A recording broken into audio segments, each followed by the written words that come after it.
अल्हम्दुलिल्लाह नहमदुहु व नस्तईनुहु व नस्तगफिरुहु व नस्तहदीह व नु'मिनु बिही व नतवक्कलु अलैहि व नअूज़ु बिल्लाहि मिन शुरूरि अंफुसिना व मिन सय्यिआति अअमालिना मन यहदिहिल्लाहु फला मुضل له व मन युضلله फला हादिय له وأشهد أن لا إله إلا الله وحده لا شريك له وأشهد أن محمدا عبده ورسوله الذي أرسله بالحق بشيرا ونذيرا وداعيا إلى الله بإذنه وسراجا منيرا الذي بلغ الرسالة وأدى الأمانة ونصح الأمة وتركنا على المحجة البيضاء ليلها كنهارها لا يزيغ عنها إلا هالك اللهم صل على محمد كما صليت على إبراهيم وعلى آل إبراهيم إنك حميد مجيد اللهم بارك على محمد وعلى آل محمد كما باركت على إبراهيم وعلى آل إبراهيم إنك حميد مجيد أعوذ بالله من الشيطان الرجيم يا أيها الذين آمنوا اتقوا الله حق تقاته ولا تموتن إلا وأنتم مسلمون يا أيها الناس اتقوا ربكم الذي خلقكم من نفس واحدة وخلق منها زوجها وبث منهما رجالا كثيرا ونساء واتقوا الله الذي تساءلون به والأرحام إن الله كان عليكم رقيبا يا أيها الذين آمنوا اتقوا الله وقولوا قولا سديدا يصلح لكم أعمالكم ويغفر لكم ذنوبكم ومن يطع الله ورسوله فقد فاز فوزا عظيما معزز الحاضرين আল্লাহ রাব্বুল আলামিনের শানে অসংখ্য হামদ এবং সানা যিনি অনুগ্রহ করে আমাদেরকে এই মসজিদে সালাতুল জুমা আদায়ের জন্য উপস্থিত হওয়ার তৌফিক দান করেছেন আলহামদুলিল্লাহ। আমরা সব সময়ের মতো আল্লাহর কাছে বিনীতভাবে দোয়া করি আল্লাহ যেন আমাদের সকলের ভালো এবং নেক আমলগুলো কবুল ও মঞ্জুর করেন এবং সাথে সাথে আমাদের জানা অজানা সকল গুনাহগুলো যেন আল্লাহ মাফ করে দেন এবং অবশিষ্ট জীবনে আল্লাহ তার রাসূলের অনুসরণ ও অনুকরণের মধ্য দিয়ে অতিবাহিত করার তৌফিক দান করেন এবং মৃত্যুর সময় কালিমাতুত তাওহীদের উপরে মৃত্যু নসিব করেন।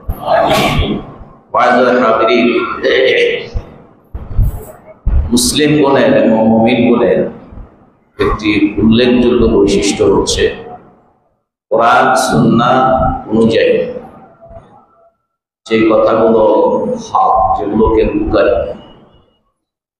সেগুলোকে মনে কোন প্রকার দ্বিধাদ্বন্দ্ব ছাড়া গ্রহণ করা, সেগুলোকে আমল করার চেষ্টা করা, এমনকি সেই কথাটি যদি আমার নিজের বিরুদ্ধেও যায়। কোরআনে কারিমে আল্লাহ বলেছেন যে তোমরা সত্যের সাক্ষ্য দাও যদি ওয়ালাউ আলা আনফুসিহিম, তোমাদের বিরুদ্ধে গেলেও, আবিল ওয়ালিদাইন, তোমাদের পিতা মাতাদের বিরুদ্ধে গেলেও। বুঝছেন?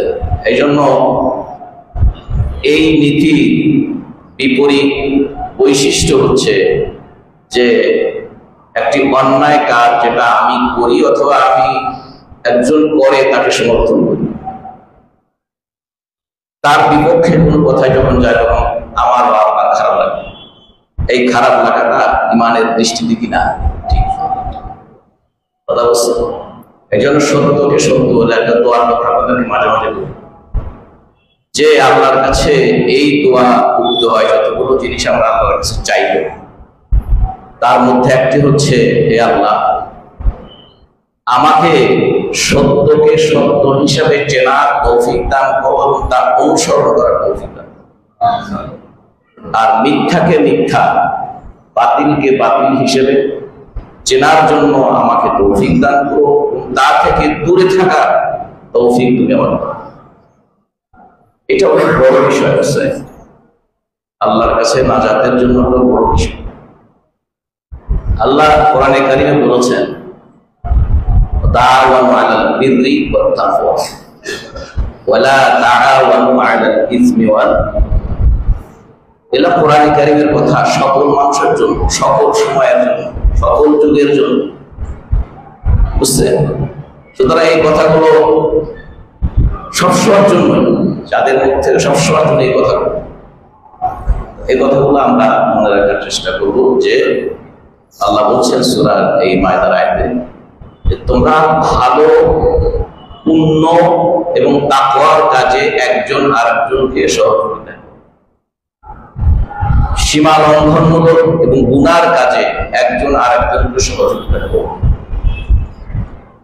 এখন আমি যদি এই কথাটা বলি, আমি গুনাহ করি, আপনি গুনাহ করেন, গুনাহ হয় আমাদের দ্বারা, তাহলে এতে যদি আমার রাগ হয়, কথা বুঝছেন না? তাহলে কেমন? কথাটা তো বলা হলো কোরআনের কথা, সরাসরি আপনার জন্য, আমার জন্য, সকলের জন্যই কথা একটা বলছেন। এই জন্য আমার মধ্যে সেই ত্রুটিটা আছে বলে আমার রাগ হওয়াটা ইমানদারের লক্ষণ না। এই জন্য মুমিনদের মধ্যে আর নতুন পার্থক্যটা হচ্ছে, ইমানদার ব্যক্তি যখন কোন গুনাহ কাজ করে তখন সে নিজের মধ্যে পাপ বোধ নিয়ে করে যে আমি একটা পাপের কাজ করছি। এটাও যখন আপনার থাকে না, এটাও যখন আমার থাকবে না, তখন সেই পাপের ক্ষমা কিন্তু আল্লাহর কাছে পাবে। বুঝতে পেরেছেন? সুতরাং এই বিষয়গুলো আমাদের আজকে আমরা খুতবাতে যে বিষয়টি আলোচনা করব, রাসূলুল্লাহ সাল্লাল্লাহু আলাইহি ওয়াসাল্লাম উম্মাতের হেদায়েতের জন্য কি পরিমাণ আগ্রহী ছিলেন। আরবিতে এর শিরোনামটি হচ্ছে যে হিরসুন নবী সাল্লাল্লাহু আলাইহি ওয়াসাল্লাম আলা হিদায়াতি উম্মতি, তার উম্মতকে হেদায়েতের পথে আনার জন্য তার প্রবল আকাঙ্ক্ষা, আগ্রহটা কিরকম ছিল। এই কোনটাই কিন্তু আমার নিজের পক্ষ থেকে নিজের বানানো, কোরআনে কারিমে এবং রাসূল সাল্লাল্লাহু আলাইহি ওয়াসাল্লাম এই প্রসঙ্গে তার কি অ্যাক্টিভিটিস গুলো, তার কি কথাগুলো আছে, সেখান থেকে কিছু বিষয় আপনাদের সামনে তুলে ধরার চেষ্টা করি। আল্লাহ যে তৌফিক দান করে, ওমা তৌফিক ইল্লা বিল্লাহ, ইন উরিদু ইল্লা ইসলাহ। নবী রাসূলগণ তারা বলেছেন তাদের লোকদেরকে যে দেখো, ইন উরিদ, আমি যে কথাগুলো বলছি, আমি যে তোমাদেরকে পথ দেখাচ্ছি, দিক নির্দেশনা দিচ্ছি, দাওয়াত দিচ্ছি, এর আমার অন্য কোনো উদ্দেশ্য নাই। উদ্দেশ্য হচ্ছে আমরা ইসলাহ চাই। ইসলাহ শব্দটা হচ্ছে বাংলা বলে সংস্কার। এই যে এখন সংস্কার শব্দটা বললেই আপনাদের কারো কারো মনে হতে পারে ও যে এখন যে সংস্কার শুধু ওই পক্ষে, আলেমদের এই সমস্যা হয়ে গেছে, বুঝছেন? তারা সবসময় সব যুগেই কথা বলে, যার পক্ষে যায় সেটা খুশি হয় মনে হয় আমাদের পক্ষে লোক, যার বিপক্ষে যায় সে মনে করে আমাদের বিপক্ষে লোক। কথা বুঝছেন? এই জন্য এইখানে যদি আমরা ইনসাফের সাথে বিবেচনা করতে না পারি, আল্লাহর কাছে একটু জালিম। এইখানে যদি আমরা ইনসাফের সাথে বিশ্লেষণ করতে না পারি, ভূমিকা নিতে না পারি, বা নিজের অবস্থানটা যদি পরিষ্কার করতে না পারি, আল্লাহর কাছে কিন্তু ওই যে জালিম হিসেবে আপনাদের বলেছি, আমরা কয়েকদিন আলোচনা করেছি, কারো কাছে বিভিন্ন রকম মনে হতে পারে, মাপ চেয়েছি আপনাদের কাছে বারবার, যে উদ্দেশ্য হচ্ছে জুলুম যে কত বড় অন্যায় সেই বিষয়টা আপনাদের সামনে, আর কিছু না। কারো প্রতি ব্যক্তিগত রেশন কথা বলছেন, কেন ব্যক্তিগত রেশন? আমার ব্যক্তিগত কোনো ক্ষতি হয়নি, কথা বলছেন। সুতরাং সেই জন্য বলছি যে জুলুমের প্রকারগুলো বলছি না, যে সেই প্রকারের মধ্যে আমি যে গুনার কাজ করছি, এটাও আমি আমার জুলুম করছি। আর জুলুমের একটা অর্থ হচ্ছে শরীয়তের বিধান অতিক্রম করে চলা, শরীয়তের বিধানকে লঙ্ঘন করা, এটা একটা জুলুমের সংজ্ঞার মধ্যে একটা।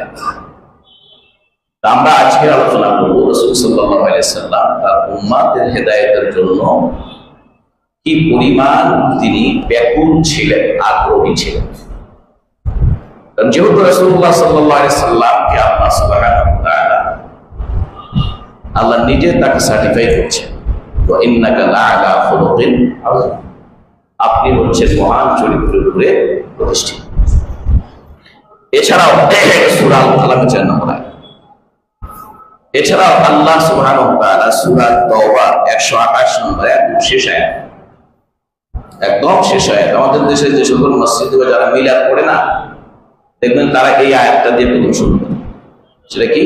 লাকাদ জাআকুম রাসূলুম মিন আনফুসিকুম আজিজুন আলাইহি মা আনিতুম হারিসুন আলাইকুম বিল মুমিনিনা রাউফুর রাহিম। এখানে আল্লাহ সুবহানাহু ওয়া তাআলা রাসূলুল্লাহ সাল্লাল্লাহু আলাইহি ওয়াসাল্লামের সম্পর্কে কিছু বর্ণনা দিচ্ছেন, তার কিছু গুণাগুণ আল্লাহ তুলে ধরছে। লাকাদ জাআকুম রাসূলুম মিন আনফুসিকুম, অবশ্যই তোমাদের মধ্য থেকে একজন রাসূল এসেছেন। তাহলে রাসূল কাদের মধ্য থেকে এসেছেন? তোমাদের মধ্য থেকে। তোমাদের কারা? মানুষ, আমরা। কেমনে বলি রাসূল নূরের?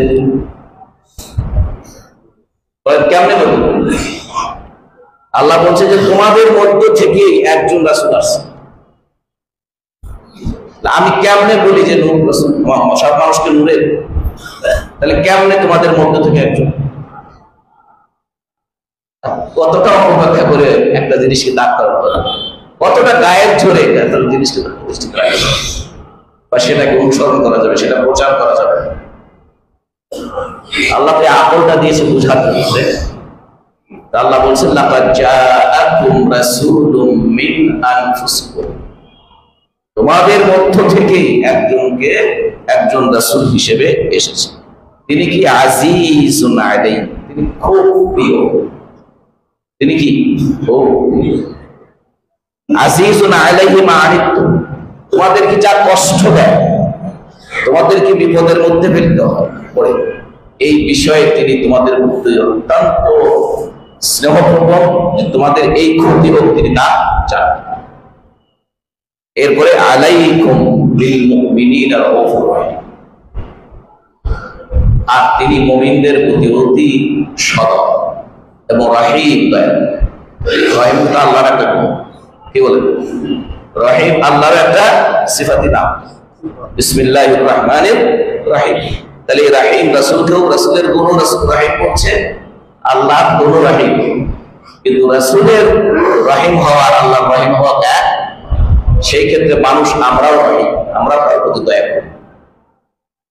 সুতরাং তাহলে আল্লাহ রাসূল সম্পর্কে আল্লাহ নিজে বলছেন যে তিনি তোমাদের জন্য অত্যন্ত প্রিয় ব্যক্তি, তিনি তোমাদের কল্যাণ চায়, তোমাদের দুঃখ কষ্ট তিনি মেনে নিতে পারেন, তিনি তার কাছে এটা অসহ্যনীয়। আর তিনি মুমিনদের প্রতি অত্যন্ত দয়ালু এবং খুবই বিনয়, খুবই স্নেহশীল। রাউফ শব্দের অর্থ হচ্ছে কি? মায়া করে, তিনি স্নেহশীল। এটা আল্লাহ রাসূল সাল্লাল্লাহু আলাইহি ওয়াসাল্লাম সম্পর্কে আল্লাহ বলছেন। রাসূলুল্লাহ সাল্লাল্লাহু আলাইহি ওয়াসাল্লাম তিনি তার উম্মতের হেদায়েতের জন্য যে খুবই আগ্রহী ছিল, প্রবল আকাঙ্ক্ষা তার ছিল। তার দু একটা আয়াত পড়ে তারপর আমরা আরো 1 2 3 4 5 করে প্রায় 14টা 15টা পয়েন্ট আছে, যদি শেষ করতে পারি। তো সেখানে আল্লাহ বলছেন যে ওমা আকসারুন নাসি ওয়ালাউ হারাসতা বিল-মুমিনিন, ওমা আকসারুন নাসি ওয়ালাউ হারাসতা বিল-মুমিনিন। আপনারা এই শব্দটা খেয়াল করেন। আমরা বললাম যে হিরসুন নবী, আরবি হিরসুন, হা রা সা, হা জিম হা, এরপরে রা সা। এই হিরস এই শব্দটা হচ্ছে প্রবল আকাঙ্ক্ষা, খুব আগ্রহ। এই জন্য মানুষের টাকা পয়সার প্রতি খুব আগ্রহ, হিরস। আল্লাহ বলছেন ওমা আকসারুন নাসি ওয়ালাউ হারাসতা বিল-মুমিনিন। রাসূল আপনি যতই আগ্রহী হন না কেন, যতই আপনি আন্তরিক হন না কেন, অধিকাংশ মানুষ ঈমান আনবে। ওমা আকসারুন নাসি, অধিকার মানুষ মুমিন হবে না, ওয়ালাউ হারাসতা, আপনি যতই আগ্রহী হন তাদেরকে হেদায়েতের পথে, ঈমানের পথে আনার জন্য আপনি যতই আকাঙ্ক্ষী হন না কেন, অধিকাংশ মানুষ তা হবে। এটা হচ্ছে সূরা ইউসুফের 103 নম্বর আয়াত। ওয়ালাউ হারাসতা বললাম, ওয়ালাউ, এজন্য বলছি হারাসতা কথাটা খেয়াল করুন। ওয়ামা আকতারুন নাসি ওয়ালাউ হারাসতা, আপনি যতই আগ্রহী হন না কেন অধিকাংশ মানুষ ঈমান আনবে না। আরেকটি আয়াতে সূরা আন-নাহল 37 নম্বর আয়াত আল্লাহ বলছেন, ইন তাহরিস আলা হুদা ফা ইন্নাল্লাহা লা ইয়াহদি মান ইউদিল, আপনি যদি তাদের হেদায়েতের জন্য প্রবল আকাঙ্ক্ষী হন, যতই আগ্রহ প্রকাশ করেন না কেন, আল্লাহ যদি তাকে গোমরাহ করেন আপনি তাকে হেদায়েত করতে পারবেন, যত আগ্রহ দেখেন না। এটা হচ্ছে সূরা আন-নাহল 37 নম্বর আয়াত। আরো স্পষ্ট করে আল্লাহ তুলে ধরেছেন, সেটা হচ্ছে যখন রাসূলুল্লাহ সাল্লাল্লাহু আলাইহি ওয়াসাল্লামের চাচা আবু তালিব কিন্তু রাসূলুল্লাহ সাল্লাল্লাহু আলাইহি ওয়াসাল্লামকে তার জীবনের শেষ মুহূর্ত পর্যন্ত তার নবুয়তির কাজে সহযোগিতা করেছে। ভাতিজা হিসেবে নবী হওয়ার আগে তাকে অনেক স্নেহ করেছেন, মায়া দিয়েছেন, বাবার কথা বাবার চাইতে বেশি স্নেহ দিয়েছেন, নিজের ছেলে মেয়েদের চাইতে তাকে বেশি প্রশ্রয় দিয়েছেন। কিন্তু সেই লোকটি যখন মারা যাচ্ছে তখন রাসূল কিরকম পেরেশান ছিলেন। রাসূল তো দেখতে পাচ্ছেন যে আমার চাচা এই কুফরি অবস্থায় মারা গেলে তার পরকালে কি হবে, তাই না? রাসূল তো দেখতে পাচ্ছেন। সেই চাচাকে তিনি তার এই কুফরি হালাত থেকে, কুফরি অবস্থা থেকে তাকে ফিরে এনেছে। শুধুমাত্র আপনি একবার ঈমান আনেন, বলে যে আল্লাহ ছাড়া সত্য মানবেন, এত বেশি পেরেশান ছিল। কিন্তু আল্লাহ বলে দিচ্ছেন, দেখো তুমি যাকে চাও তাকে হেদায়েত দিতে পারবে না, তোর হেদায়েত দান কি?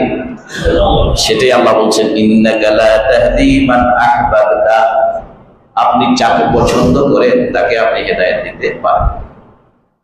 ওয়ালাকিন্নাল্লাহা ইয়াহদি মান ইয়াশা, আল্লাহ যাকে চান তিনি তাকে হেদায়েত নসিব করেন। এটা হচ্ছে সূরা আল-কাসাস 56 নম্বর আয়াত। অন্য আরেকটি আয়াতে আল্লাহ বলছেন, ওয়ামাই ইউরিদিল্লাহু ফিতনাতাহু ফালান তামলিকা লাহু মিনাল্লাহি শাইআ, আল্লাহ যাকে ফিতনার মধ্যে ফেলতে চান, কুফরের মধ্যে রাখতে চান, আপনি তার জন্য কোনো কল্যাণ করে কিছুই করতে পারবেন না, আপনার ওই ইচ্ছার কোনো দাম নেই। উলাইকাল্লাযীনা লাম ইউরিদুল্লাহু আন ইউতাহহিরা কুলুবাহুম, এই যাদের ব্যাপারে আপনি খুব আগ্রহী হইলেও আল্লাহ যদি তাদের নসিবে না রাখেন, সুতরাং আল্লাহ এদের ব্যাপারে চাচ্ছেন যে কি তাদের অন্তরটা পবিত্র হোক, এটা আল্লাহ চায় না। আবার কারো কারো মনে হয়তো আল্লাহ চায় না, তা আমার দোষ কি, তা আমারও কথা হবে কেন, কথা বলছেন? তার অন্য আয়াতে আল্লাহ আবার বলছেন, আপনার মন যেদিকে যাবে আল্লাহ আপনার মনটাকে সেদিকে দিবে, কথা বুঝছেন? এজন্য আল্লাহর ধরার কিন্তু অনেক পথ আছে। আমরা কোন যুক্তি আল্লাহর সামনে দাম করে ওই যুক্তিকে স্ট্যান্ড করতে পারবো না, কারণ আল্লাহর কাছে সেগুলো সব বলেছে। আল্লাহ বলছেন, যারা রাসূল এবং মুমিনদের পথে, ঈমানদারদের, মুসলিমদের পথে গ্রহণ না করে ভিন্ন পথ গ্রহণ করে, নুওয়াল্লিহি মা তাওয়াল্লা, সে যেদিকে যেতে চায় আমি সেদিকেই দিই,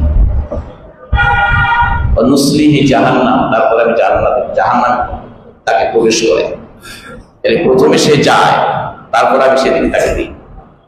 প্রথমে আমি আর আপনি যাই, এরপর আল্লাহ আমাকে দেয় সেদিকে। কথা কি বুঝছেন? পরিষ্কার হয়েছে?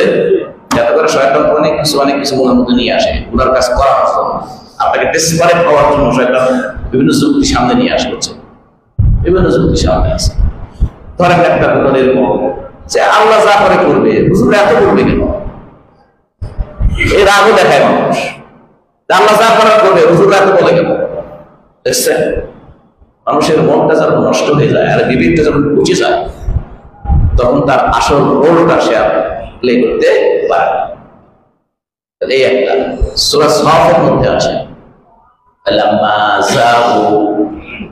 ফালাম্মা যাগু আযাগাল্লাহু কুলুবাহুম, ওরা যখন বাঁকা পথে গেল আল্লাহ তখন তাদের বাঁকা পথে ছেড়ে দিলেন। তাহলে বাঁকা পথে যখন ওরা গেল, কথা বুঝছেন, তারপর আল্লাহ যখন বাঁকা পথে গেল আল্লাহ তখন তাকে বাঁকা পথে ছেড়ে দিলেন।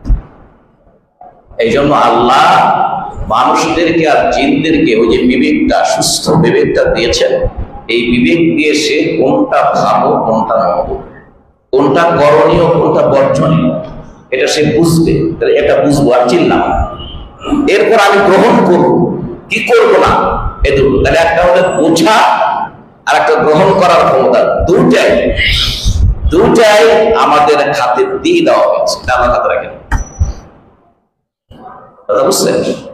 এইখান থেকে যেন বলা হয় না আল্লাহ তুমি চুরি না করালে তো আমি চুরি করতে পারতাম না, সত্য নয় কথা, বুঝছেন?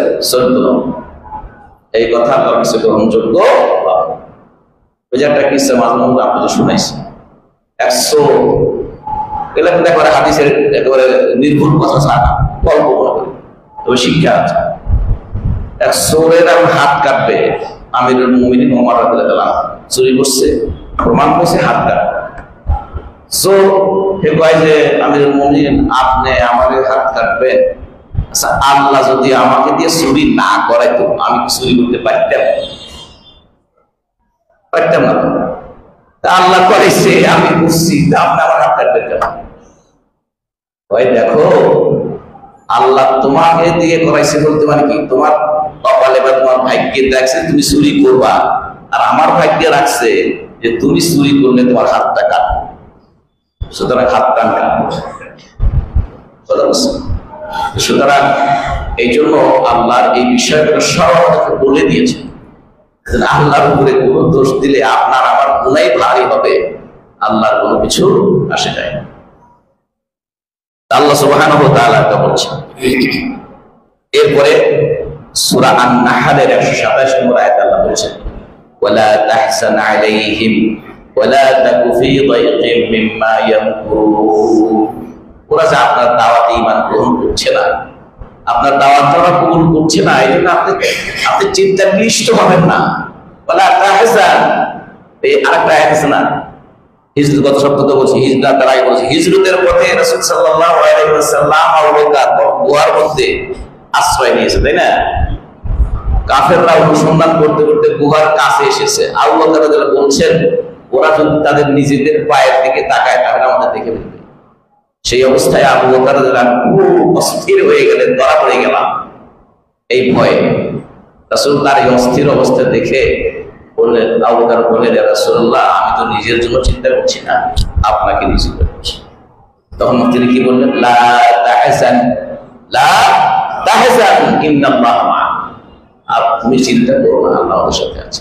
এখানে আল্লাহ বলছেন হে রাসূল ওয়ালা তাহজান আলাইহিম, আপনি দাওয়াত দিচ্ছেন তাদেরকে জান্নাতের পথে নয়, তাদেরকে শাস্তির হাত থেকে বাঁচাচ্ছেন, আগুনের হাত থেকে বাঁচাচ্ছেন। তারপরে ওরা শুনতেছে না, আগুনের মধ্যেই ছাপ দিচ্ছে। একটা হাদিস শোনাবো সামনে, যে ভাষাটা বললাম এই ভাষায় একটা হাদিস আছে সহিহ বুখারী মুসলিমে। আপনি তাদেরকে আগুন থেকে ঠেকায় রাখতেছেন, ওরা জোর করে আগুন মধ্যে পড়তেছে, ওরা জোর করে আগে এই জন্য আপনি দুশ্চিন্তা করেন। আবার ওরা যে এইসব করতেছে, সত্যটাকে গ্রহণ করতেছে না, বরং সত্যকে ঠেকানোর জন্য ওরা তদবির করতেছে, চিন্তা করতেছে, ষড়যন্ত্র করতেছে।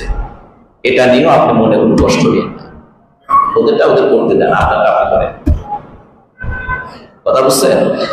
এটা আল্লাহ বলছেন ওয়ালা তাহজান আলাইহিম, তারা ঈমান গ্রহণ করছে না, এই জন্য আপনি চিন্তা করবেন না। ওয়ালা তাকু ফি দাইকিম মিম্মা ইয়ামকুরুন, আর এরা যে ষড়যন্ত্র করছে, গ্রহণ তো করছেই না, বরং আপনার এই কাজটা বন্ধ করে দেওয়ার জন্য কি করছে, ষড়যন্ত্র করছে। এটা নিয়েও আপনি কোনো কি মনটাকে ছোট করেন না, করতে দেন ওদেরকে করতে দেন, মন সংকীর্ণ করেন না। এটা হচ্ছে সূরা আন-নাহলের 127 নম্বর আয়াত। এভাবে আল্লাহ সুবহানাহু ওয়া তাআলা আমাদেরকে রাসূল সাল্লাল্লাহু আলাইহি ওয়াসাল্লাম তার দ্বীন প্রচার, সেই দ্বীন গ্রহণ করা, তার দাওয়াত গ্রহণ করার ক্ষেত্রে রাসূলের অবস্থাটা কি ছিল সেটা আল্লাহ তুলে ধরেছে। এখানে শেষ নয়, আরো আল্লাহ বলছেন সূরা ফাতির এর 8 নম্বর আয়াতে আরেকটি আয়াত আল্লাহ স্পষ্ট করে ফালা তাযহাব নাফসুকা আলাইহিম হাসারাত, ফালা তাযহাব নাফসুকা আলাইহিম হাসারাত, আপনি তারা ঈমান গ্রহণ করতেছে না, দাওয়াত কবুল করতেছে না, এই জন্য আপনি আফসোস করতে করতে এই কষ্টে নিজের জীবনটাকে শেষ করে দিয়েন না।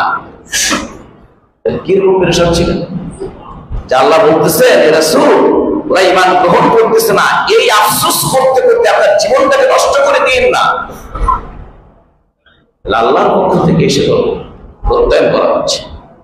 তাহলে ঈমান গ্রহণ না করার কারণে রাসূল কতটা অস্থির ছিলেন যে আল্লাহর কাছে মৃত্যুর সাথে তুলনা করে বলতেছেন যে আপনি দুশ্চিন্তা করতে করতে মরে যাবেন না, শেষ হয়ে যাবেন না, আপনার নফসটাকে শেষ করে দিয়েন না, আপনার জীবনটাকে শেষ করে দিয়েন না। আমরা বলি না এটা নিয়ে চিন্তা করে জীবনটা নষ্ট করবো না, তো আল্লাহ সেই ভাষায় বলতেছেন, আল্লাহ সেই ভাষায় বলতেছেন যে আপনি এদেরকে চিন্তা করতে করতে জীবনটা নষ্ট করে দেন। এই জন্য কোরআন কারীম যখন আপনি পড়বেন ভাই, এটা সত্যিকার যদি মনের সাথে বুঝে তাহলে আপনার বাস্তব জীবনের সাথে, আমার বাস্তব জীবনের সাথে, আমার আশেপাশের বাস্তব অবস্থার সাথে দেখবেন যে কোরআনের কত মিল, কোরআনের কথার কত মিল। এই জন্য তো কোরআন কিয়ামত পর্যন্ত একটি জীবন্ত মুআজিজা, কোরআন হচ্ছে কি জীবন্ত মুআজিজা। আজ থেকে প্রায় 1500 বছর আগে এই কথাগুলো আছে, এখনো সে কথা। সূরা ফাতির 8 নম্বর আয়াতে। এবার সূরা আশ-শুআরা আরেকটা আয়াতে, সূরা আশ-শুআরা 3 নম্বর আয়াতে আল্লাহ বলছেন লাআল্লাকা বাফিউন নাফসাকা আল্লা ইয়াকুনু মুমিনিন। একই অর্থে লাআল্লাকা বাফিউন নাফসাকা আল্লা ইয়াকুনু মুমিনিন। আপনি মনে হয় যেন, আল্লাহ বলছেন আপনি মনে হয় যেন ওরা ঈমান আনতেছে না, এই দুঃখে মনে হয় আপনি আপনার জীবনটাকে নষ্ট করে ফেলছেন, ধ্বংস করে ফেলছেন। আপনি আপনার নফসটাকে হালাক করে ফেলছেন, ধ্বংস করে ফেলছেন। কি জন্য? আল্লাহ এরা ঈমান আনতেছে না এই দুঃখে, এরা ঈমান আনতেছে না এই দুঃখে যেন আপনি আপনার জীবনটাকে ধ্বংস করে ফেলতেছেন। কত নম্বর সূরা বললাম? আয়াত হলো সূরা আশ-শুআরা। দুটো সূরা আছে, একটা আশ-শুরা আর একটা কি আশ-শুআরা। এই আশ-শুআরা আরবিতে আশ-শায়ের বলতে কবি বোঝায়। আশ-শায়ের, শায়ের মানে কবি, তার বহু বচন হচ্ছে শুআরা, কবিগণ। এই সূরার নাম কি? কবিগণ। এই সূরার মধ্যে একটি আয়াত আছে যেখানে আল্লাহ এই দুষ্ট কবি, চরিত্রহীন কবি, মানুষদেরকে বিভ্রান্ত করে তাদের কবিতার মাধ্যমে, কথার মাধ্যমে, এবং মানুষদেরকে বিপদগামী করে, মানুষদের চরিত্র নষ্ট করে, মানুষদেরকে চরিত্র নষ্ট করে, অশ্লীলতা এবং যৌনাচারকে অবাধ করে দেয় তাদের কবিতার মধ্য দিয়ে। আল্লাহ সুবহানাহু ওয়া তাআলা এই সকল কবিদেরকে বলছে ওরা বিভ্রান্ত, ওরা উদ্ভ্রান্তের মতো উন্মাদের মতো ছোটাছুটি করে, সুতরাং ওদের কথা শুনো না, ওদের কথা শুনো না। সুতরাং এই সকল কবিতা আছে না, ওরা এই জন্য অবাধে যা খুশি তাই বলবে, যা খুশি তাই করবে, তাদের কলম দিয়ে যা খুশি তাই লিখবে। এই জন্য বলছে যে সাহিত্যিকের কোন সামনে কোনো বাধা নাই, ওদের কাছে কোনো নিয়ম নাই, beyond of the rules, beyond of the custom, এর বাইরে গিয়ে। এই জন্য দেখবেন প্রথা বিরোধী লেখক, এটা কি বুঝেন? খেয়াল করেন, প্রথা বিরোধী লেখক তাসলিমা নাসরিন বলে কি প্রথা বিরোধী। কেন বলবো তো প্রথা বিরোধী?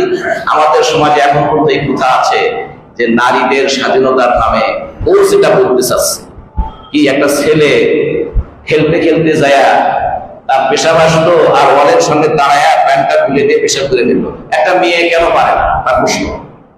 একটা মেয়ে কেন পারে? তাকে কেন বাড়ি নেমে তারপরে বাড়িতে যাইয়া পিছনে দিতে যাইয়া সেখানে জন্য একটা নির্দিষ্ট জায়গায় গিয়ে তাকে এটা করতে হয়? কেন হবে না সময়? এই জন্য অনেকে বললো যে হ্যাঁ ঠিক আছে আপনি করেন, আপনাকে দাও, আপনি ওয়ালের সামনে দাঁড়ায় থেকে করেন, আপনাকে এই স্বাধীনতা দেওয়া হলো যে আপনি দাঁড়িয়ে থেকে ওটা করেন, ছেলেটা যখন করতেছে আপনিও দাঁড়িয়ে থেকে করেন, তার তো আপনার কাছে আপনার ব্যাগের মধ্যে বহু পোশাক রাখতে হবে, প্যান্ট রাখতে হবে, কি বলে ঠিক না? প্যান্ট রাখতে হবে না, পানি রাখতে হবে। সুতরাং এইটাকে এই জন্য বলা হয় প্রথা বিরোধী। সে তার লেখার মধ্যে বলছে যে রুদ্র নামে বোঝা তার একটা স্বামী ছিল, প্রথমে বন্ধু তারপর স্বামী রুদ্র। আমি কাস্টিং করেছি বিভিন্ন পত্রিকা সমালোচনা করেছি। তো সে বলছে তার সাথে সময় ছাড়াছাড়ি হয়ে গেল, ছাড়াছাড়ি হয়ে যাওয়ার পরে যশোর দিকে বাড়ি বোঝা ছাড়াছাড়ি হয়ে গেল। এরপরে একদিন বেশ এক বছর পরে 2 বছর পরে তার সাথে দেখা হলো, দেখা হয়ে আমরা আগের মতো একসাথে রাত যাপন করলাম।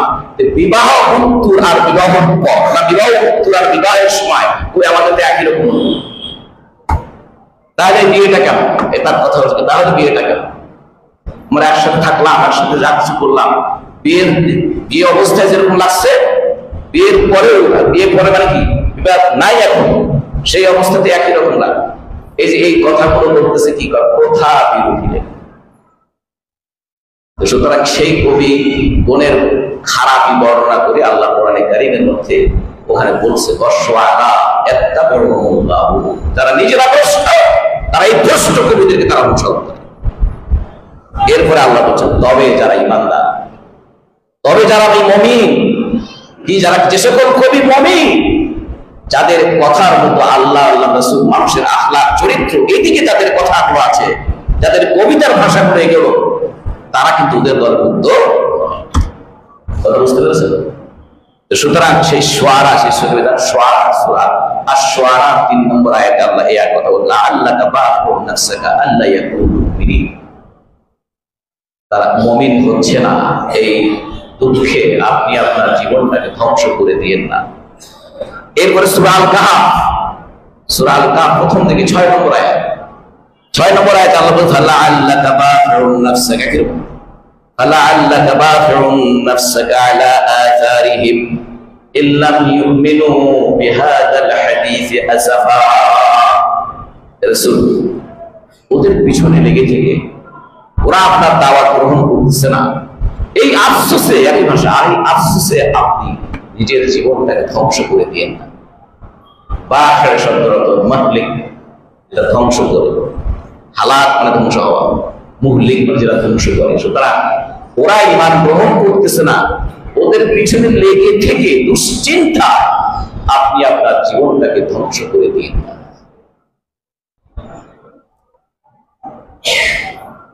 এরপরে আল্লাহ সুবহানাহু ওয়া তাআলা আরেকটা আয়াত সূরা মায়েদার 68 নম্বর আয়াত ওয়ালা ইয়াজিদান্না কাসীরাম মিনহুম মা উনজিলা ইলাইকা মির রাব্বিকা তুগয়ানা ওয়া কুফরা ফালা তা'সা আলাল কওমিল কাফিরিন।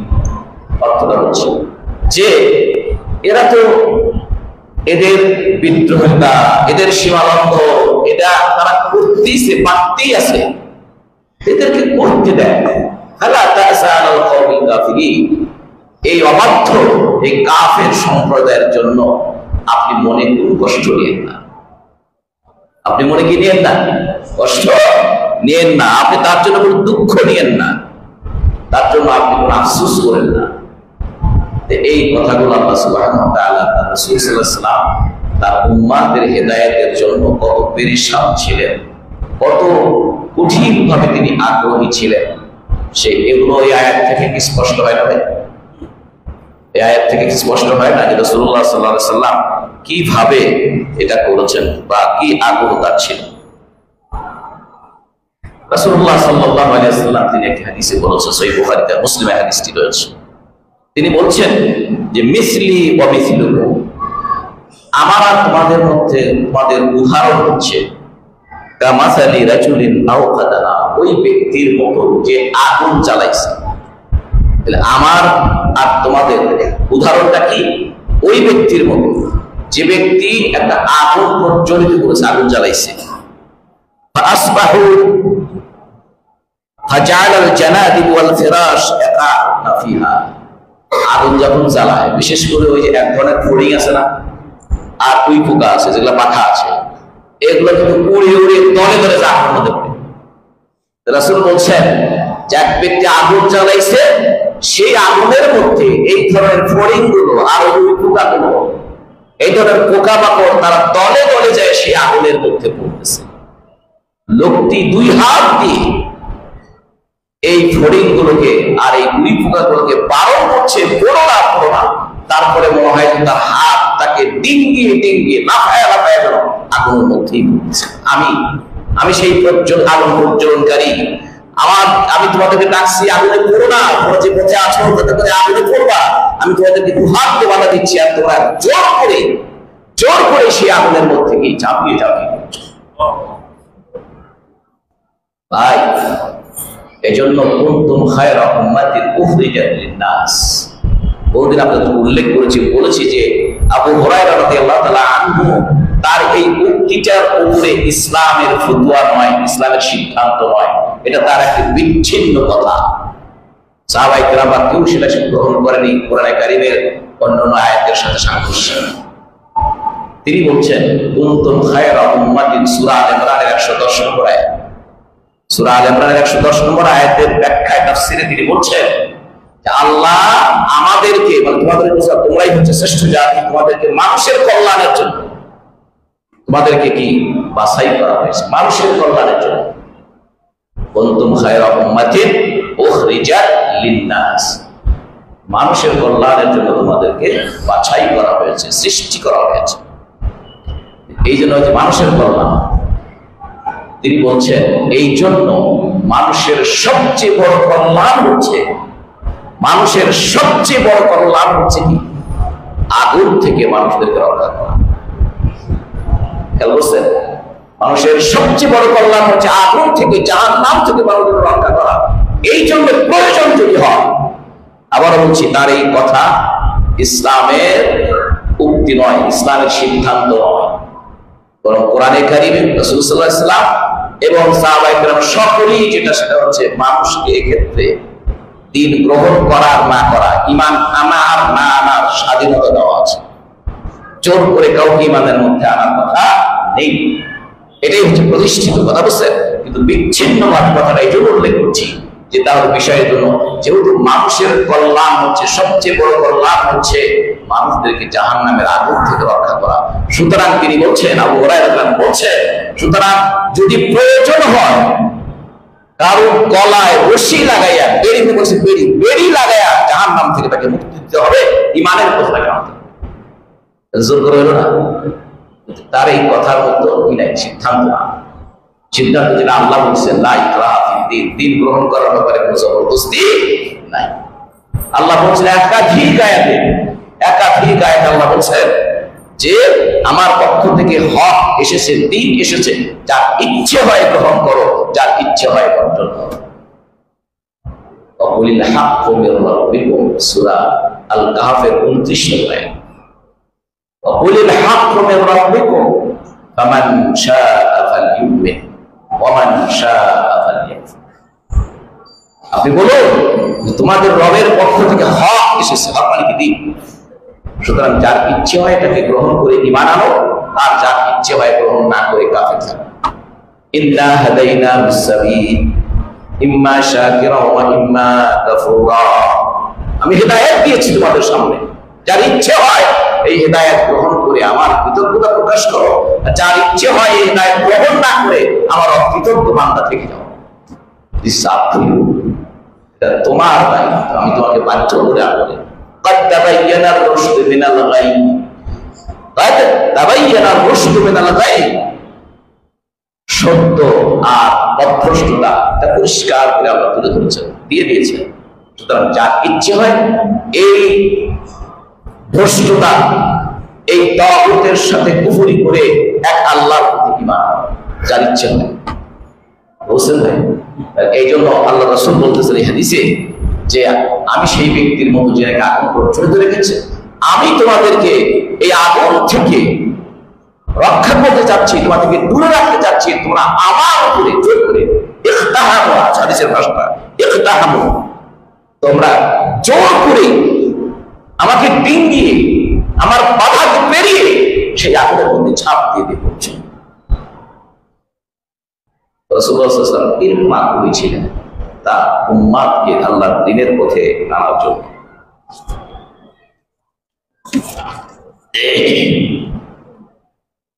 রাসূল সাল্লাল্লাহু আলাইহি ওয়াসাল্লামের এই আগ্রহ তার বাস্তব জীবনে কেমন ছিল?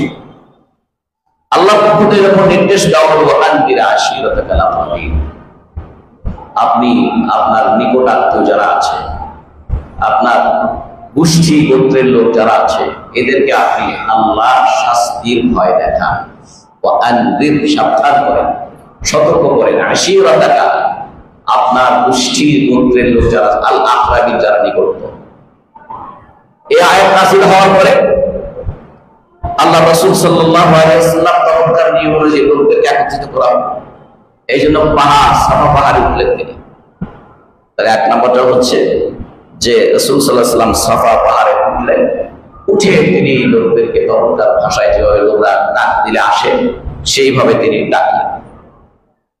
ডেকে তার বিভিন্ন গোত্রের, ডাইরেক্ট গোত্র, পাশের গোত্র, নিজেদের বংশ, চাচার বংশ, এই বংশের বিভিন্ন গোত্র নাম দেওয়া আছে।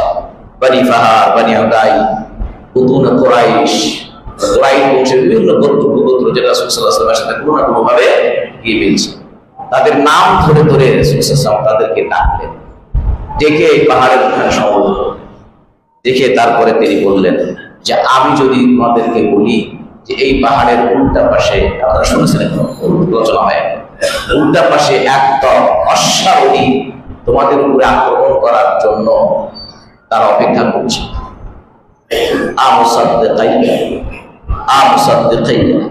তোমরা কি আমার এই কথাটা বিশ্বাস করবে? তখন সকলেই সমস্বরে এক বাক্যে বললেন যে অবশ্যই আমরা বিশ্বাস করব, কেননা মা জাররাবনাকা আলাইকা ইল্লা সিদকা, আজকের এই দিনে তুমি যখন এই কথা বলছো, এখন থেকে পিছনের কোনদিন তোমাকে সত্য ছাড়া আর কখনো অনর্থক মিথ্যা কথা বলতে দেখি নেই, শুনি নেই। সুতরাং তোমার এই কথা অবশ্যই বিশ্বাস করো যে এই পাহাড়ের পিছনে একদম লোক তোমাদের উপর আক্রমণ করার জন্য অপেক্ষা করছে, তারাও দেখতেছে পিছনে আসে, আমার কথা কি বিশ্বাস করবো? তখন বলছে হ্যাঁ অবশ্যই বিশ্বাস, কারণ যে তোমাকে তো এর আগে কোনদিন মিথ্যে বলেছো এরকম দেখে নাই, তোমাকে সবসময় সত্য বলেছো, সত্যবাদী হিসেবে আমরা পেয়েছি। তখন রাসূল বললেন ফাইন্নী নাযীরুল লাকুম বাইনা আযাবিন শাদীদ, তাহলে আমি তোমাদেরকে সাবধান করছি, তোমাদের সামনে এক ভীষণ শাস্তি, তোমাদের শাস্তি অপেক্ষা করছে। এই শাস্তি থেকে, এই আযাব থেকে তোমাদেরকে মুক্তি পেতে হলে আমার কথাগুলো তোমাদের শুনতে হবে। একটা ভীষণ আযাব, ভীষণ শাস্তির ব্যাপারে তোমাদেরকে সাবধান করছে। তখন ফাকালা আবু লাহাব, তখন আবু লাহাব বলল তাব্বাত লাকা সাইদ আইয়াম। তারা ভাবছিল যে মুহাম্মদ সাল্লাল্লাহু আলাইহি ওয়াসাল্লাম যখন ডাকছে, এই ছেলেটা অত্যন্ত গুরুত্বপূর্ণ ছেলে, অত্যন্ত ভারসাম্যপূর্ণ, এই আশেপাশে কোনো কাজের জন্য আমাদের ডাকছে না, নিশ্চয়ই কোনো গুরুত্বপূর্ণ। কিন্তু এইরকম একটা কথা যখন বলছেন তখন আবু লাহাব বলছে যে ধ্বংস হও, আমাদের গোটা দিনটা তুমি মাটি করে দিল না, আমাদের গোটা দিনটা কি করলাম মাটি, এই কথা বলার জন্য ডাকছো, মানে এটা তার কাছে কথাই না। তাব্বাল লাকা সাইদু আলিহাদা জামাআত, এই কারণে তুমি আমাদেরকে একত্রিত করছো, এটার জন্য তুমি আমাকে একত্রিত করছো আমাদেরকে। তখন আল্লাহ নাযিল করেছেন তাব্বাত ইয়াদা আবি, ওই যে রাসূলকে সে বলতো ধ্বংস হয়ে যাও, এর প্রত্যুত্তরে সেম কথা আল্লাহ বললেন তোমার দুই হাত ধ্বংস, মানে কি তুমি নিজে ধ্বংস হয়ে যাও। আর এই সূরাটি কিয়ামত পর্যন্ত মুসলিমরা পড়তেই থাকবে। তার আবু লাহাবের জন্য এই লাআনতের এই কথাটি কোটি কোটি মানুষ, মুসলমানরা কিয়ামত পর্যন্ত পড়তে থাকবে। রাসূলুল্লাহ সাল্লাল্লাহু আলাইহি ওয়াসাল্লাম এছাড়া আরেকটি হাদিসে আসে, সেটা হচ্ছে রাসূল সাল্লাল্লাহু আলাইহি ওয়াসাল্লাম তার কুরাইশ বংশের তার গোত্রের লোকদেরকে ডেকে বলছেন ইয়া মাশারা কুরাইশ, হে কুরাইশের লোকেরা, তোমরা নিজেদের নফসকে আল্লাহর আযাব থেকে নিজেরা বাঁচাও, নিজেদের নফসকে নিজেদেরকে নিজেরা কিনে নাও, যাতে করে আল্লাহ তোমাদেরকে শাস্তি না দেয়। আমি মুহাম্মদ সাল্লাল্লাহু আলাইহি ওয়াসাল্লাম তোমাদের বংশের হওয়ার কারণে কিন্তু আমার কাছে, আমার কারণে তোমরা কিন্তু মাফ পাবা। লা উগনি আনকুম শাইয়া ইয়া মাশারা কুরাইশ ইশতারু আনফুসাকুম ওয়ালা উগনি আনকুম শাইআ, নিজেরা নিজেদের বাঁচার ব্যবস্থা করো, নিজেরা নিজেদেরকে বাঁচার ব্যবস্থা করো, আমি তোমাদের জন্য কোনো উপকারে আসবো না। এরপরে রাসূলুল্লাহ সাল্লাল্লাহু আলাইহি ওয়াসাল্লাম আবার এবার নাম ধরে ধরে বলছেন, ইয়া বানি আব্দে মুনাফ। আব্দে মুনাফ হচ্ছে রাসূল সাল্লাল্লাহু আলাইহি ওয়াসাল্লাম সরাসরি বলছেন, তার সরাসরি তার ওইখান থেকে তার দাদা, তার বাবা, তার চাচা আসছে। ইয়া আব্দে মুনাফ লা উগনি আনকুম মিনাল্লাহি শাইআ আব্বাস ইবনে আব্দুল মুত্তালিব। হে আব্দুল মুত্তালিবের ছেলে আব্বাস, আমি তোমার জন্য কোনো উপকারে আসবো না। ওয়া সাফিয়াতা আম্মাতি রাসূলিল্লাহ, আম্মাত রাসূলিল্লাহ সাল্লাল্লাহু আলাইহি ওয়াসাল্লাম, রাসূলুল্লাহ সাল্লাল্লাহু আলাইহি ওয়াসাল্লামের ফুফু সাফিয়া, আপনি নিজেকে বাঁচান, আমি আপনার জন্য কোনো উপকারে আসবো না। এরপরে ওয়া ফাতিমা, এবার নিজের কন্যাকে ডেকে বলছেন, ইয়া ফাতিমা বিনত মুহাম্মদ সালিনি মা শি'ত। হে মুহাম্মাদের মেয়ে ফাতিমা, যদি আমার কাছে কিছু পেতে চাও, দুনিয়ার কোনো জিনিস চাও, দুনিয়ার কোনো জিনিস চাও, আমি সেটা তোমাকে দিতে পারবো, কিন্তু মা লা উগনি আনকি মিনাল্লাহি শাইআ, কিন্তু কিয়ামতের দিন আল্লাহর সামনে তোমার জন্য আমি কিচ্ছু করতে পারবো না। ভাই এই সকল হাদিসের বুখারী শরীফের হাদিস, এই যে এই সকল কথা কি বিশ্বাস হয়? বিশ্বাস বলে এই যখন আমরা বলবো সুপারিশ করবে আপনার জন্য, আপনি তার কাছে কেমনে শুনলেন? বলেন কেমনে শুনলেন? যদি বলে যে ওনারা বলে, তো ওনারা যদি ওটা বলে থাকে, আবার কিছু আলেমরা তো আছে, কিছু দিনের কিছু হিতাকাঙ্ক্ষী তো আছে, যেখান থেকে তাদেরকে আপনাদের থেকে সাবধান করে না, যেমন বললাম। সুতরাং এই জন্য দিন নিতে হবে কোরআন থেকে, রাসূলের সুন্নাহ থেকে, রাসূলের জীবনী থেকে, সাহাবায়ে কেরামদের জীবনী। এভাবে রাসূলুল্লাহ সাল্লাল্লাহু আলাইহি ওয়াসাল্লাম তার লোকদেরকে, উম্মাতকে তিনি সাবধান করেছেন, তার উম্মাতকে তিনি সতর্ক করেছেন। এরপরে তার চাচার ব্যাপারে কথা বলছি, আমি বললাম এটাও সহিহ বুখারীতে হাদিস রয়েছে যে রাসূলুল্লাহ সাল্লাল্লাহু আলাইহি ওয়াসাল্লামের চাচা আবু তালিব যখন মৃত্যু অত্যাসন্নতা, যখন মৃত্যুর পথে যাত্রী, তখন তার কাছে বসে আছে আবু জেহেল, উমাইয়া ইবনে খালাফ, আর কুরাইশের লিডার বসে আছে। রাসূলুল্লাহ সাল্লাল্লাহু আলাইহি ওয়াসাল্লাম গিয়ে চাচার মাথার কাছে গিয়ে বসলেন, বসে তার মাথার উপর হাত দিয়ে বলছেন, চাচা আপনি শুধু বলুন আশহাদু আল্লা ইলাহা ইল্লাল্লাহ আশহাদু লাকা ইয়াউমাল কিয়ামাহ, আমি আপনার পক্ষ থেকে আল্লাহর কাছে কিয়ামতের দিন বলবো আপনার চাচা ইসলাম গ্রহণ করেছে, ঈমান গ্রহণ করেছে। অন্য বর্ণনা ওয়াহাদু বিহা ইল্লাল্লাহ, আপনি যদি শুধু এই শাহাদাতের কালিমাটা আপনি শুধু বলেন, তাহলে এইটার দ্বারা আমি কিয়ামতের দিন আপনার পক্ষে আল্লাহর সাথে কথা বলবো, আল্লাহর সাথে আমি যুক্তি তর্ক স্থাপন করব। তখন আবু জেহেল, উমাইয়া এত বড় কথা যখন রাসূল বলছেন, ওরা ভেবে দিছে যে এইবার ভাতিজার কথা বলতে শুনবই। আবু তালেব বোধহয় এবার ভাতিজার কথা কি শুনবে। সঙ্গে সঙ্গে বললেন, হে লিডার, আপনি কি আপনার বাপের ধর্ম ত্যাগ করে আপনার ভাতিজার ধর্মে যাবেন? শেষ বয়স মরার আগ থেকে আপনি বেদিন হয়ে যাবেন? এবার তাকে বুঝালো, আর তার ধর্ম আন মিল্লাতি আবি, তোমার পিতার যে ধর্ম, আব্দুল মুত্তালিব তার পিতাকে, আব্দুল মুত্তালিব, তোমার পিতার ধর্ম ত্যাগ করে ভাতিজার ধর্মে যাবা? তখন আবু তালেব কিন্তু বলছে, না তা যাবো না, আমি আমার বাবার ধর্মের তোমাদের রীতি আমি আছি। সুতরাং রাসূলুল্লাহ সাল্লাল্লাহু আলাইহি ওয়াসাল্লাম পরেও রাসূল সাল্লাল্লাহু আলাইহি ওয়াসাল্লাম বলছে যে আমি আমার চাচার জন্য মাগফিরাত, আল্লাহর কাছে ক্ষমা চাইতেই থাকবো। এর জন্য তিনি চাইতেই ছিলেন যতক্ষণ আল্লাহ সুবহানাহু ওয়া তাআলা তাকে নিষেধ করলেন যে কাফের, মুশরিক, বিদআত, আত্মীয়-স্বজনের জন্য আল্লাহর কাছে ইস্তেগফার কামনা করা যাবে না। আমাদের কিছু লোকেরা আছেন বলছেন, ভাই আমাদের কিছু তো কোরআন হাদিসে কিছুই আছে, তো অনেক ধরনের লোকরা আসে বলে, কয় যে আল্লাহ আমার চাইতে অসুবিধা কোথায় আল্লাহর কাছে? আমার বাপ, আত্মীয়-স্বজন, বা কেউ মুশরিক ছিল, কেউ কাফের ছিল, কেউ মুরতাদ হয়ে গেছে, আমি তার জন্য বলতে থাকি আল্লাহ মাফ করলে করবো, না করলে না করবো। এগুলাকে তারা অ্যাভয়েড করতে চায়, অ্যাভয়েড করতে চায়। বুঝছেন? সুতরাং আল্লাহ রাসূল সাল্লাল্লাহু আলাইহি ওয়াসাল্লাম এভাবে তার উম্মাদের হেদায়েতের জন্য এবং সামনে আরো আছে ইনশাআল্লাহ, যদি হয় পরের জুমাতে আমরা আলোচনা করার চেষ্টা করব। বারাকাল্লাহু লানা ফিল কোরআন আযীম ওয়া নাফা'না বিহি বিমা ফীহি মিন আয়াতি ওয়া যিকরিল হাকীম। আকুলু কাওলি হাযা ওয়া আস্তাগফিরুল্লাহ লি ওয়া লাকুম ওয়া লিসাইরিল মুমিনিন ফাস্তাগফিরুহু ইন্নাহু হুয়াল গফুরুর রাহিম।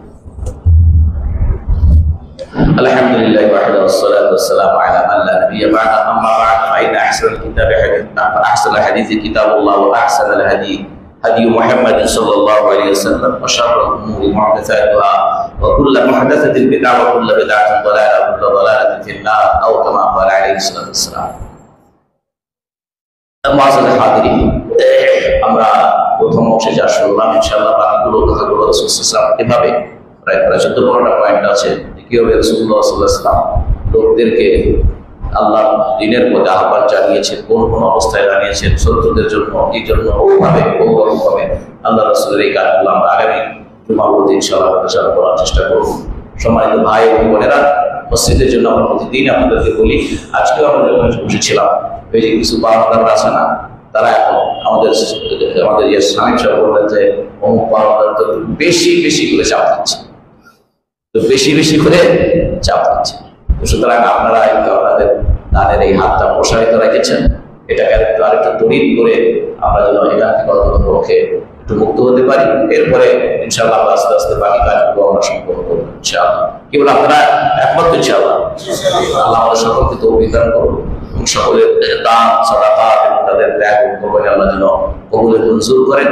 ইহকালের জন্য সকল বিপদ থেকে আল্লাহ নাজাতের ব্যবস্থা করে দেন। পরকালের জন্য সকল দানগুলো আমাদের নিজেদের জন্য পিতামাতা আত্মীয়-স্বজন আল্লাহ যেন এটাকে উসিলা হিসেবে আল্লাহ কবুল করেন।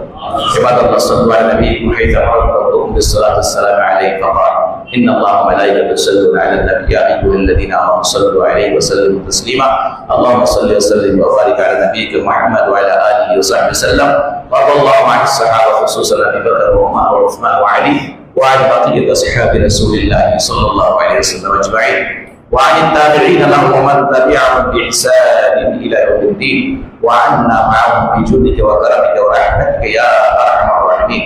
ربنا آتنا في الدنيا حسنة وفي الآخرة حسنة وقنا عذاب النار. ربنا ظلمنا أنفسنا وإن لم تغفر لنا وترحمنا لنكونن من الخاسرين. رب ارحمهما كما ربياني صغيرا. رب ارحمهما كما ربياني صغيرا. ربنا اغفر لي ولوالدي وللمؤمنين يوم يقوم الحساب. عباد الله إن الله يأمر بالعدل والإحسان وإيتاء ذي القربى وينهى عن الفحشاء والمنكر والبغي يعظكم لعلكم تذكرون. فاذكروا الله يذكركم ولذكر الله أكبر والله يعلم ما تصنعون.